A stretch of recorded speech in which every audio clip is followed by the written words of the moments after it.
اچھی طرح سنو، میں یہ سب باتیں کرنے کا عادی نہیں، لیکن آج میرے ایک بزرگ نے مجھ سے کہا کہ کوڈینار شریف جا رہا ہے، تھوڑا بات واضح کرنا۔ میرے بزرگ نے کہا اور اگر کوئی مجھے یزیدی کہتا ہے تو میں اس کو موبائلے کا چیلنج کرتا ہوں، سر پہ قرآن رکھ اور رزق اللہ شاہ کی مزار پہ ہاتھ رکھ اور پھر بول کہ جو اس سچے حسینی کو یزیدی کہہ رہا ہے خدا اس پر لعنت کرے اور سارے فرشتے اس پہ لعنت کرے۔ کھڑے ہو، یہاں کے کھڑے ہے، کسی کے باپ نے ہمت تو مجھ سے بات کرے یہاں، جس نے پوری زندگی وقف کر دی نبی اور آل نبی کی خدمت کے لیے، جس کی تمنا یہ ہے کہ میں مروں تو ذکر اہل بیت کرتے مروں، جس کی وصیت یہ تمہاری خوشی کے لیے، جس کی وصیت یہ کہ میں مروں تو میرے کفن پہ لکھنا امام شافعی کے 4 مصرے، آل النبی ذریعتی وہم الی وسیلتی ارجو بہم آتا غدن بید الیمین صحیفتی۔ یہ 4 مصرے میں نے وصیت کر رکھی، اللہ کی قسم کہتا کہ مجھے اپنی تقریروں پہ ناز نہیں، میں کوئی سخندہ نہیں، مجھے نماز روزوں پہ ناز نہیں، مجھے ناز ہے تو شافعی کی طرح نسبت آل محمد پر ناز۔ اور میں کسی خوشی کے لیے نہیں کہتا کیونکہ تقریر میرا دھندا نہیں ہے، کیونکہ اس کو مت بلاؤ، میں نے کہا شوق سے نہ بلاؤ، مجھے کیا کمی ہے، میرے آقاؤں کی در سے میں نوازا گیا، نہ بلانے نہ بلاؤ۔ ویسے میرے پاس الحمدللہ بڑی بات نہیں کرتا، وقت ہی نہیں، مجھے گھر رہنے وقت نہیں ہے۔ میری چھوٹی بچی 3 سال کی ہے، اس کی ماں سے کہتی ہے ابا آ کر کے چلے جاتے، ہمیں ٹائم نہیں دیتے، میرے پاس کہاں وقت ہے۔ آپ کہتے نہ بلاؤ نہ بلاؤ، یہ مجھے حکم تھا میرے بزرگ کا، اس لیے میں نے کہا جو میں نے تو تنزن کہا تھا لیکن اس کو میرے سر جڑا، میں کہتا ہوں آؤ اس پہ مباہلہ کرو، کون حسینی کون یزیدی اس پہ۔ حالانکہ میں الو چلو آلو چالو کے سامنے، پپو چپو کے سامنے تقریر نہیں کر رہا تھا، میں استاذ العلماء غزالی زماں، غزالی دورہ، علی کا بیٹا حضرت علامہ غلام غوث علوی کے سامنے تقریر کر رہا تھا۔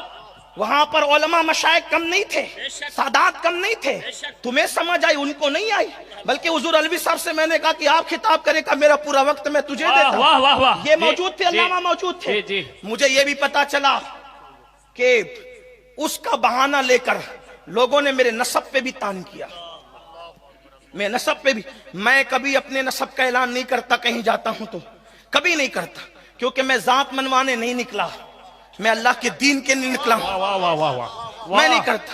اور نہ میں نے کبھی یہ کیا، میرے بڑوں نے کہا چھوڑ، ہم اپنی سیادت کے جھنجھنے بجانے والے لوگ نہیں ہیں، ہمیں اس دور سے ہمیں کیا لینا۔ جو قوم موجودہ دور میں مولا علی کی سیادت کا انکار کرے، ہم اس سے اپنی سیادت بنوائیں گے، ہمیں کیا ضرورت ہے۔ یہ ایسا پرفتن دور ہے، حضرت قاضی ثناء اللہ پانی پتی کی سیادت کا انکار اس قوم نے کیا، صابر پاک کی سیادت کا انکار اس قوم نے کیا، کہ چوچا کے سید النصب سادات کا انکار اس قوم نے نہیں کیا۔ اب مجھے پیچھے پڑے ہیں اور مجھے گالیاں دیتے ہیں، لیکن میں کوئی وضاحت نہیں کرتا، مگر میرے بزرگ نے کہا کہ وہاں بات کرنا۔ اگر کوئی یہ کہتا ہے مین القادری سید نہیں، میں قیامت تک اس کو چیلنج کرتا ہوں۔ اگر وہ گجرات میں کرنا چاہتا ہے، گجرات میں ہم سب سے بڑا آستانہ گجرات میں غوث پاک کے بیٹوں میں رزق اللہ شاہ کا مزار مانتے ہیں۔ اگر تجھے شک ہے امین القادری سید نہیں ہے تو سر پہ قرآن رکھ، رزق اللہ شاہ کی قبر پر مزار پہ ہاتھ رکھ، اور تو بھی دعا کر کہ اگر میں نے جھوٹا دعویٰ کیا ہے تو میں ہلاک ہو جاؤں، اور اگر تو سچے سیدوں کے نسب کا انکار کر رہا ہے تو اللہ تیری نسلوں کو برباد کر دے۔ بے شک بے شک، حق حق حق حق۔ یہ اعلان تو میں نے بغداد میں بھی کیا تھا۔ ایک شخص مولوی مجھے بغداد میں مل گیا جو میرے خلاف تقریر کرتا تھا، اور ریکارڈنگ میرے پاس موجود ہے۔ وہ ریکارڈنگ، ایک شخص مولوی کہتا تھا امین القادری سید نہیں، میں نے اس کا ہاتھ پکڑا، میں نے کہا میرا دادا غوث پاک سامنے، چل مزار پکڑ کے تو فیصلہ کرا لے یا میں فیصلہ کرا لوں کہ کون ہے سید کون نہیں ہے، یہ فیصلہ کر دیں گے۔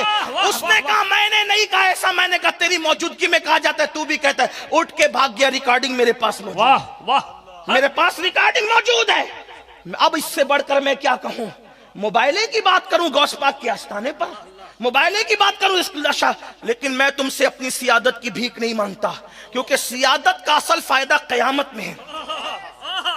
سیادت کا فائدہ دنیا میں نہیں ہے، قیامت میں اور جس قیامت میں فائدہ ہے وہ اللہ بھی جانتا ہے، وہ رسول بھی جانتا ہے کہ میرا نسب کیا ہے۔ واہ واہ واہ واہ، نعرہ تکبیر، نعرہ رسالت، سید محمد امین القادری۔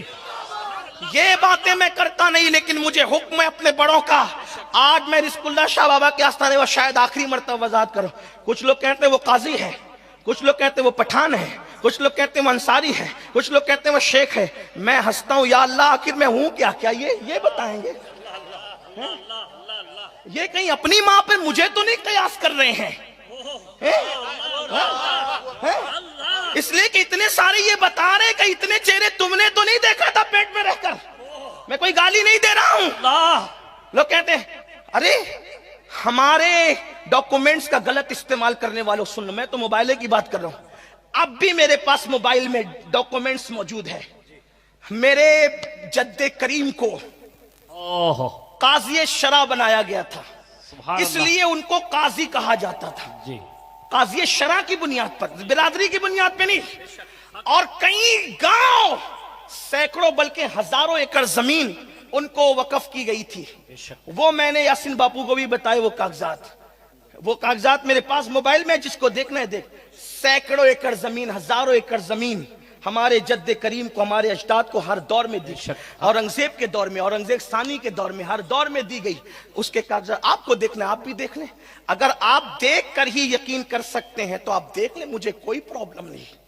لیکن اگر کوئی کہتا ہے کہ وہ سید نہیں ہے، میں کوئی اس کے بعد کوئی وضاحت نہیں کروں گا۔ میں کہتا ہوں اس کا ہاتھ پکڑ کے کہو چل رزق اللہ شاہ بابا کے واہ واہ واہ، گجرات نہیں آ سکتا، آپ کے محبت کرنے والے وہاں ہیں، اجمیر مقدس چل، واہ واہ واہ، وہاں پکڑ، یہ لاف غریب نواز، سر پہ قرآن رکھ۔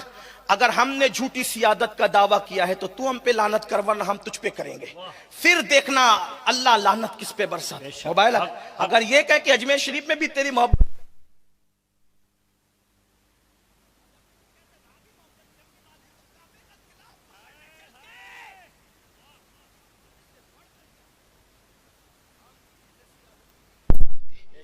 لیکن اتنا ضرور کہتے ہیں سنیو، اور میں اس کے بعد کوئی، میں نے تو طے کیا تھا کبھی میں اس پر وضاحت بولوں گا نہیں، کیونکہ میں ذات منوانے نہیں نکلا، میرے بڑوں نے، لیکن آج ایک بہت بڑے سید زادے بزرگ نے مجھ سے کہا کہ بول دینا اور یاد رکھنا، الحمدللہ میں نجیب الطرفین سید ہوں، میرے باپ کی وجہ سے، میرے باپ کی وجہ سے۔ میرے دادا، میری دادی حسینی سیدہ ہے، میرے دادا حسنی سید، میرے والد نجیب الطرفین ہے۔ ہاں، لیکن جب تک انسان رکشہ چلاتا رہے، آٹو چلاتا رہے، گاڑی ڈھکیلتا رہے، تب تک اس کی سیادت پہ انگلی نہیں اٹھتی۔ لیکن جب اللہ اسے عزت دیتا ہے تو اس کو گھٹانے کے لیے اس طرح کی بات نہیں کرتا۔ اور وہ بھی مالیگاؤں کے وہ چند حاسدین، وہ حاسدین کے کہنے پر، مالیگاؤں کے وہ چند حاسدین جو مولا علی کو سید نہیں مانتے، ان کے کہنے پہ یہ میری سیادت کا انکار کرتے ہیں۔ ان لوگوں کا حال آ کر دیکھ لو ذرا کیا ہے مالیگاؤں میں۔ آپ ان کے کہنے، آپ کون ہیں؟ میں آپ سے پوچھتا ہوں، میرا نسب آپ دوسروں سے پوچھتے ہو؟ نسب بتانے کا خود کو ہے یا دوسروں کو ہے؟ انہیں کیا پتا؟ اور اگر شوق ہے تو میں نے ان سے بھی کہا آؤ مباہلہ کرو، آؤ ان سے بھی کہتا ہوں، وہ مالیگاؤں کے جو چند حاسدین ہیں، مالیگاؤں میں آ کے دیکھو ان کی اوقات کیا ہے۔ میں ان کا نام نہیں لوں گا، ان کی حیثیت دیکھو آ کر، یہ مولانا آ کر دیکھ چکے ہیں فقیر قادری کو خدا نے کیا دیا ہے اور ان کو کیا دیا ہے۔ حسد کا کوئی علاج ہے؟ اس پر باتیں کرتے ہو۔ اب کوئی بات کرے اس کو میرا موبائل کا چیلنج، 2-4 دن کے لیے نہیں، قیامت تک کے لیے چیلنج۔ ورنہ وہ حدیث رسول سنے، میرے آقا فرماتے ہیں جو میری اولاد کا حق نہ جانے وہ 3 میں سے کوئی ایک ہوگا۔ تم کون ہو 3 میں سے ایک؟ ذرا اس کا اندازہ کر لو، میں نہیں کہتا کون ہو، اس کا اندازہ کر لو۔ بات دور نکلی، میں عرض یہ کر رہا تھا، اللہ اکبر، کہ اہل بیت اطہار نے قربانی کیوں دی؟ اور ہر دور میں اہل بیت پہ ظلم ہوا۔ یزیدیوں نے بھی امام حسین سے کہا تھا، حسین تیرا نبی سے کیا تعلق؟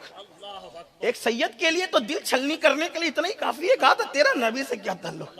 آپ اس وقت بھی رو پڑے تھے، آپ شہادتوں پہ نہیں روئے سوائے 2 شہادت کے، لیکن اس جملہ سن کے رو پڑے، مجھے یہ تانا دیتے ہو؟ تو یہ تانا تو یزیدیوں نے بھی دیا تھا جو تم سیدوں کو دیتے ہو۔